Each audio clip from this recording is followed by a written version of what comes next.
সমস্যা কোনো মাথা গরম করে না বাবা, শোনো। একজন শিক্ষার্থীতে আসলে পরীক্ষা কেন্দ্রে প্রবেশ করতে পারেনি। আপনারা দেখছেন মিরপুর সরকারি বাংলা কলেজের সামনে প্রবেশ বলবেন। সমস্যা কোনো কোথা থেকে? মাথা গরম করে না বাবা, শোনো। কোনো অসুবিধা নাই, তোমার মাথা ঠান্ডা রাখো। তুমি কোথা থেকে আসছো?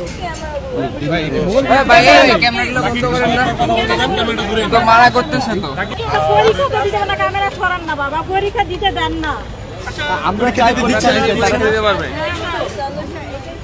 এর কোনো কিছু আছে তারা চাইলে আর কেমনে পরীক্ষা দিতে পারবে? কারণ উপদেশ চাইছে।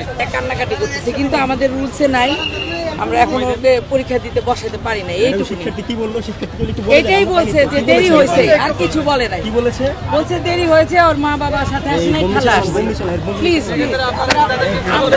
সুযোগ দিবেন কিনা? আমরা শিক্ষার্থী না না, সুযোগ দেওয়ার আমাদের তো বোর্ডে নির্দেশ নাই। কেন? আপনি দায়িত্ব নিতেন, আপনি এড়িয়ে যাচ্ছেন কেন? আপনি শুনেন। না না, এরিয়া বলবেন না আমাদেরকে। নিয়মটা বলেন, কি করতে হবে? কলেজে কি করতে হবে?